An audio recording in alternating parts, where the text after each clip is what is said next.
Pochai pusilakpa gari singdagi puba thangma ngamdaba illegal tax lawa larholup enesan ayam amasum dimapurda lalonduna lairibasingna syndicate semlibasingdagi Impalda khamen asinma pusinbagi gari khudingmakna dimapurda lalonduna syndicate semlibasingdagi puba thangma ngamdaba senpham lawgani haina aki akhang piribasi lebak thibani masina maram moiraga Nagaland amasum Manipur gi miyamna sahi kyari afaba mari lainarakibadu lamakhangna tatna hankhinabagi maram oiraklibasi lebak thibani aki akhang pirakliba miyoising asigi mathakta mari lainabasingna miyeng sangbiyu haina All Manipur Vegetables Wholesaler Association Trust ki Vice President L Ramesh Mitain apel tarakli Association asina October taraga marida Manipur Press Cup ta pangthokiba pawgi mifam L Ramesh na hai Hausuk Manipur mapani ki pusilakliba khamen asinba asi mamang digi Assam Dimapur Kharupesia hari mafam sing asidigi matam gi oina ahongba mamalda dealer singa yanaba mamalda laudun pusilaki adobe khangkhaudana association amadi wholesaler tawribasingda paw amata khanganba tawdana miyoi kharaga manaraga Dimapur syndicate ama semjilaga NSN IM gi vegetable in charge Sikaho Achumi Vegetables tax in charge kamanaraga thasigi mapandagi Imphal purakba khamen asinba gari sing phajenduna khamlaba matungda khamen asinba puba gari khudimak Dimapur laloliba syndicate asidagi lawgadabani haiba aki akhang piri haibasini Garigum syndicate ki lawdrabadi arakpa gari khudimak pharaga thamba madi pubu thangma ngamloidaba sel gi demand tawri gari amad yamlaba senpham lupa lakh 2.5 tagi horaga lakh 1 lakh ama phawa pirabadi phajulubu gari sing thadokani gari amatana Manipur khamen asinba pusinbi yaroi heavy athingba thamliba sina maram oiraga manamasing pusilakpada awab oire hairibasita truck driver singna Dimapur dagi khamen asinba amadi manamasing pusinbagi thabak sing lepnabagi phirep lokum thui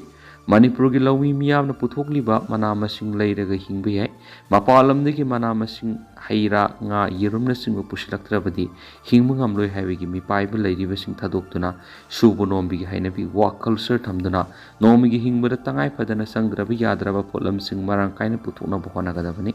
Sinjak tami pal tang daba lamda mohena na bohona bada iroina na mapalam dagi manamasing pusilak taba tarabadi hingba ngamloi khanba tarabadi matau kram sinjak tami pal tang daba lamda mohena ngamgadori bi gapsini mapalam dagi Manipur pusilak ki manamasing ohe wahina singba sing miyamna tangna leiraga sejina badagi state asigi sel mapalam da loina sakibadagi nomonomigi laira tanbagi fiom da leiraki Manipur gi miyamna mapani ki manamasing ohe wahi Yerumna singba singda mipal tangbi hainabi thadoklaba matamda miyam maru oina lomi singda subu nomi gi hainabi leirakani miyamna suma palamdi gi pusilakpa manamasing amata sisinadana ba phirebadu yorakpa matamda gari singdagi illegal tax lawba mathakta lepkhigani loinana sudana nungaiba pamba Manipur gi miyamna mapalamdi gi pusilakpa polam sing sisinadaba tarabadi atopa state singda puthokliba lomi sing makokta khut haptuna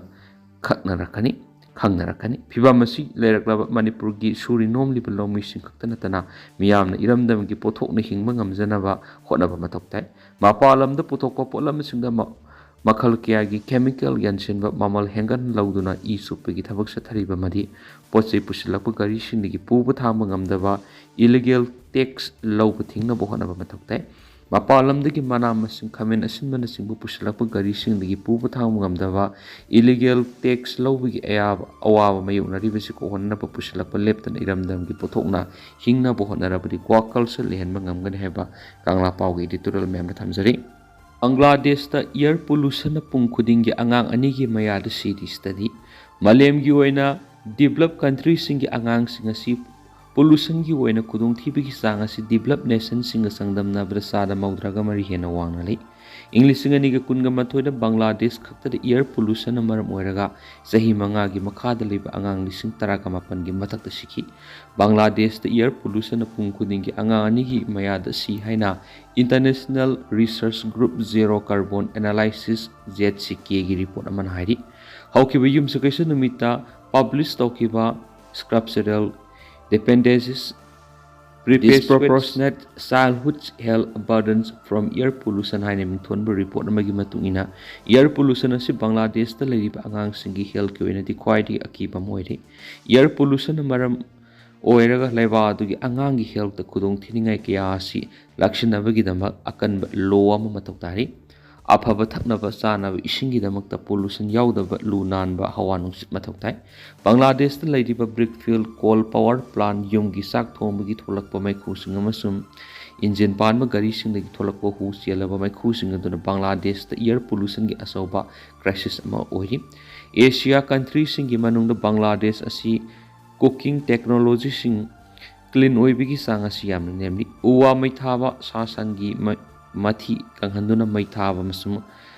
kalkar khana dagi tholakpa hu selaba maikhu sing aduna miron binupi sing amasum nauri banaha singda khwai digi hena sething piri air pollution maram oiraga miron binupi sing angang unabada khudong thibigi sang asi yamna wangbagi mathakta angang sing adu wet sudana pokbigi maram amoi loinana nauna pokodoriba angang kya sibigi sang wangi hari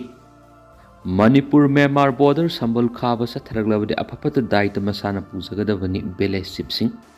Manipur gi Myanmar ga lonaba mafam sing da khundari bu khul taraga mari gi village sipsing haujik Manipur amas Myanmar ga lonaba ngamkhaida sambal khaba gi thabak tori bis khudak da lepnaba madi makhatana sambal khadana ba akan bu wafam kya thamnakli khul tara mari sigi ningthau sing gi apun bi statement ama gi matungina Manipur amas Myanmar gi ngamkhai paring da hairiba khul sing asi phauduna sambal khaba gi thabak makhatana sathaloi karigumba thingbasi thugaidru ngamkhai paring da sambal khaba Thajil Aglabdi Madugi Apapata Daita Project Pari Bamiwation Puga Banari Kul Taraga Mari is Indo Myanmar border gi Manipuram Thangba Sandel district ki Kul Sing Ayamani Kul Sing Sigi Nithau Singi statement Nasina Makatara Dunhai Kul Sing Sigi jurisdiction Sing the border Sambal Kaba gi Tabuk Sing Satavayaroi Kul Taraga Mari is Sigi Nithau Sing the Thadoraku statement Nasi Ikui government gi Mari Lane of official Sing Haribu Kul Sing Sida Indo Myanmar frontier gi Mapam Sing the Sambal Kaba Singba demarcation sing thabak sing pekhalakpa sina maram oiraga khunja sing na khoirang ku sauna pholi border sampal khaba sina maram oiraga Manipur amas Myanmar rom khundari ba man furup sing lamamadi identity sing manglakpa yabi oithokko leiba maram khunja sing na sambal khaba gi thaba asi yamna kan yetuna lakti hadi phibam asi yenglaga haribu khul taraga mari isigi village sip ki oiba apun mami mama Kauduna Manipur ga Myanmar ga lona ribungam khai paring de sambal khaba gi thaba asi lep kadaban haina amat oni yana ba purakhi mifam adura sambal khaba gi thabak pairi ba border road task force BRTF natragana atai mari laina ba authority sing khul sing asi gi athing magi mayok ta makhatan thabak sa tharagrabadi masa masa na daita pujagadab haina ware block yanisu pawu su ta makhatan su phungdorakli makhatana hariba khulgin thoksing asi na government ki attention draw tawraduna Manipur amas Myanmar ga lona bangam khaidi sambal khaba gi thabak sing asi kunja sina talibi demand sing asi phangdri phawba lefan gadabani natrabadi border gi mafam sing kunja sing tension wangkhalakuna asaubu irang tholakpu gi oithokpa lei haina su paw sna makhatakhi Syria ki defense minister ki bus the bomb pokhai da lanmi sing sikre sokre Syria ki nongpok thang basaruk to sagol sil numit laiba su ki defense minister ki bus amada bomb pokhai da lanmi myam sikre amasum sokre haina state tv no report okre state tv out Ikhabaria na haiki bomb pokhai bi thawdo laiba su ki nongpok thang basaruk to laiba city singi dear izor amasum mayadin phauna balambi da thokhibani swadi Lanmi miyam sikhi natragan soki habadigi hena karimata phongtokhi de swadi Russia gi force na UN gi mateng polam puba convoy di attack tokre Ukraine kha thangba Kherson da leiba Russia na khar lokshin ba khraba ma phamadri United Nation gi mateng gi polam puba convoy ma Russia gi lanmi sing attack sa thakre aina UN gi makai de gi phongdorakli hari